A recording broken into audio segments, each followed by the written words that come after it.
Assalamu alaikum wa rahmatullahi wa barakatuh. I am very sorry to have made you wait, but it's for a good reason. We had a lovely meeting with His Excellency, the Foreign Minister. We had a chance to talk about how, under the leadership of King Mohammed Sadis, we're making the already strong U.S.-Morocco bilateral relationship an even stronger strategic partnership. This comes as we are commemorating the bicentennial of the first U.S. diplomatic mission in Morocco, the Tangier American Legation, and celebrating over 200 years of friendship between our two countries. Of course, our bilateral relations are even older than that, dating back to the independence of the United States, when Morocco was the first country to recognize our fledgling country. We appreciate Morocco's continuous and valuable support on issues of common interest, such as peace in the Middle East, stability, security, and development across the region and the entire continent of Africa. We're working together to defeat the pandemic. Just this past weekend, the United States provided more than 300,000 Johnson & Johnson vaccines to Morocco. These one-shot vaccines will boost the kingdom's already very successful vaccination campaign. We've also invested more than $15 million in Morocco's COVID-19 response, working with the Ministry of Health and other partners to raise awareness about the virus and to train healthcare workers, study the effectiveness of different vaccines, and provide laboratory equipment and supplies. This past weekend, we were also excited to see the inaugural commercial flight between Tel Aviv and Marrakesh. The United States welcomes Morocco's steps to improve relations with Israel, because this relationship will have long-term benefits for both countries.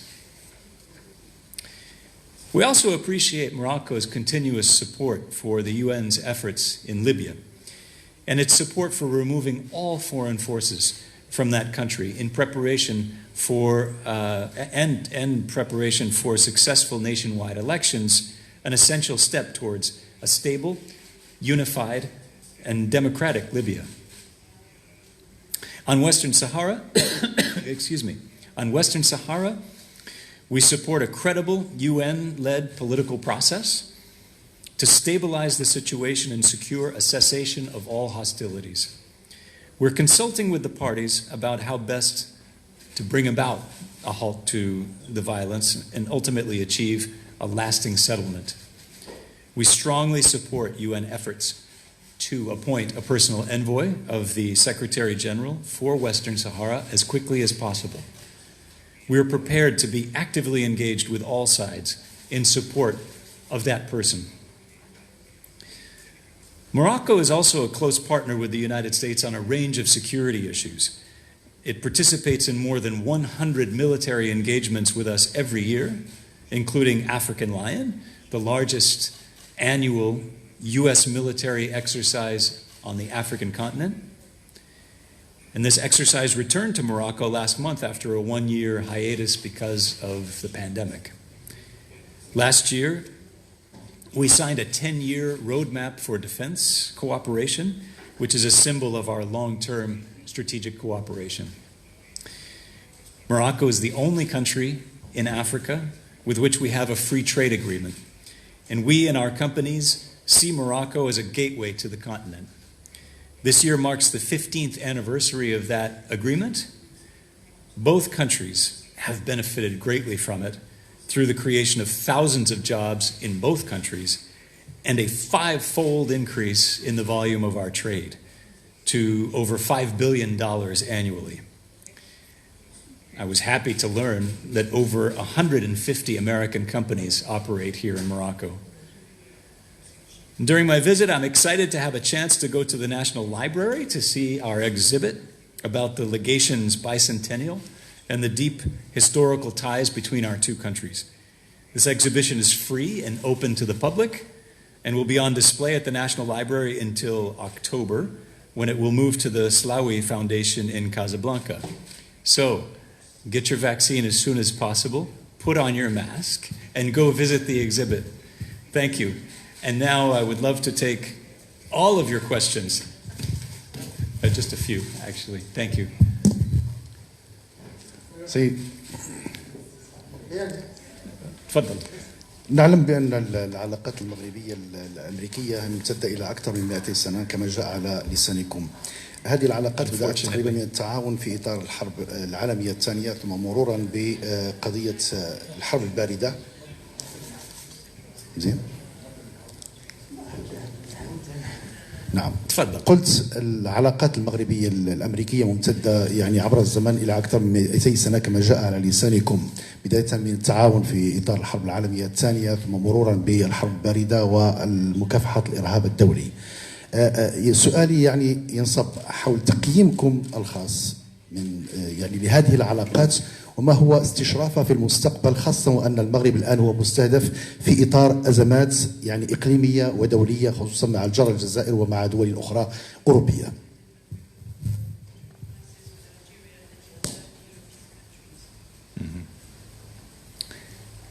Well, first of all, I'm sorry that I cannot respond in Arabic, but inshallah someday I will be able to.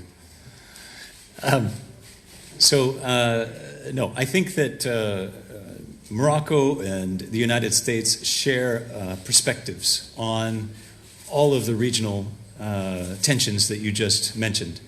The Biden administration has a regional policy of reducing tensions everywhere, because we need to focus on two priorities, all of us, and we can agree on those: ending the pandemic and relaunching our economies.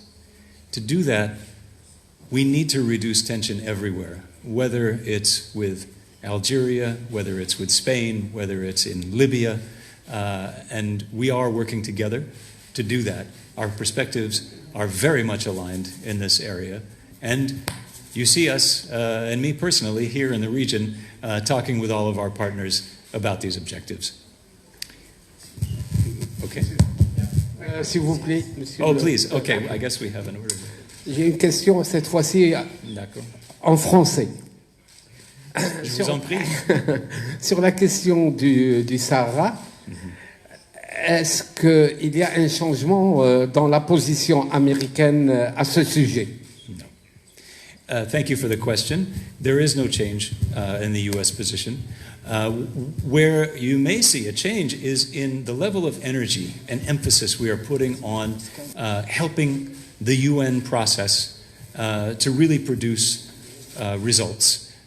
We need to start with naming, as soon as possible, a personal envoy of the Secretary General of the United Nations, and then support that individual to the maximum, so that we can get a solution that is acceptable to all parties, that will lead to peace and stability, which is the goal of the United States and Morocco for the entire region.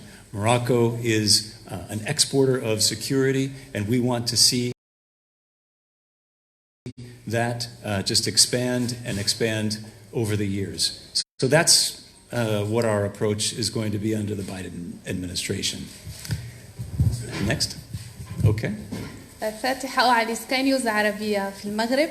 سؤال يعني في 22 من ديسمبر الماضي وقعت الولايات المتحدة وإسرائيل والمغرب اتفاقا ثلاثيا. ما رأيكم أولا يعني في دور المغرب في مسار السلام في الشرق الأوسط؟ ما رأيكم في دور المغرب في مسار السلام في الشرق الأوسط وفي تطور العلاقات الإسرائيلية من أجل الحفاظ على الاستقرار يعني في أفق استئناف مسار السلام. Malheureusement, le microphone coupé, donc l'interprète n'a pas pu capter. Vous pouvez répéter en français? En français. Ou en anglais? ما رأيكم في دور... Sorry. That's okay. ما رأيكم في دور المغرب في مسار السلام في الشرق الأوسط؟ وما رأيكم في تطور العلاقات المغربية الإسرائيلية في سياق يعني كل الجهود المبذولة من أجل الحفاظ على الأمن والاستقرار It's okay. It's okay. I think I understood enough of the question between the interpreter's French and my Arabic. Thank you for the question. I think that what we're seeing now is just a fantastic age of these normalization agreements with Israel, including by Morocco, that are going to give the future generations much more hope and much more of a foundation to build upon. Because when there's contact between people, there's more understanding. There are more ways of solving problems as they arise. There's more influence to target and fix problems that we all agree need to be addressed, such as the situation of the Palestinians. And so what the Biden administration's support for these agreements will include is to make sure that the marginalized people, including Palestinians, are put at the center of these normalization efforts. So it's not just the elites of two countries benefiting, but it's everyone. And so that's our hope. Mm-hmm. Well, Morocco has established a very important normalization agreement. We've had the first flight now we've seen. Imagine the effect of Israeli tourists on the economy here.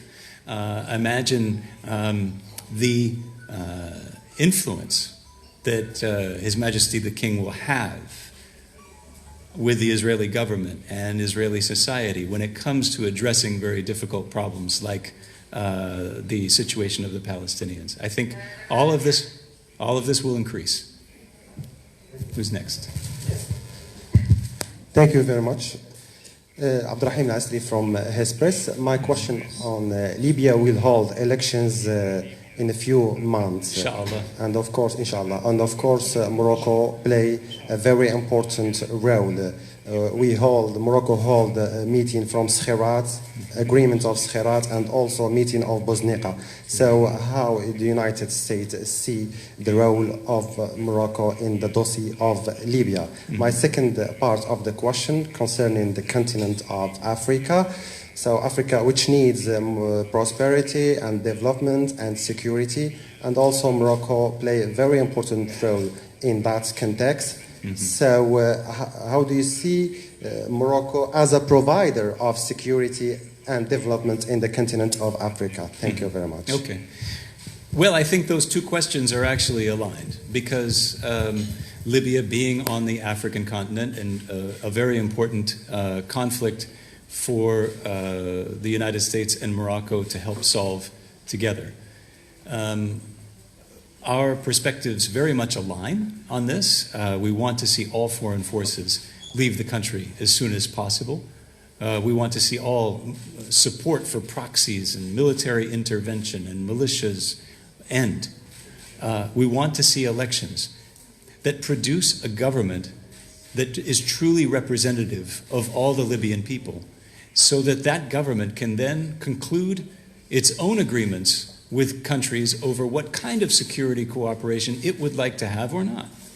And so we will continue to work together, working and using our leverage with all the different actors to make sure that there are no spoilers to this process, and to then build upon the results of the election and the departure of military forces. Now, you can also apply this sort of same cooperation to other problem areas in Africa, but I think, as I alluded to, our free trade agreement provides also a corridor from Morocco to the rest of the continent for businesses to conclude new joint ventures and to manufacture more goods and export more goods and to create jobs in all of our countries. So I think those are the perspectives that we're looking at with Morocco. خلاص? Thank you. Excuse me. We need a command for Tunisia, please.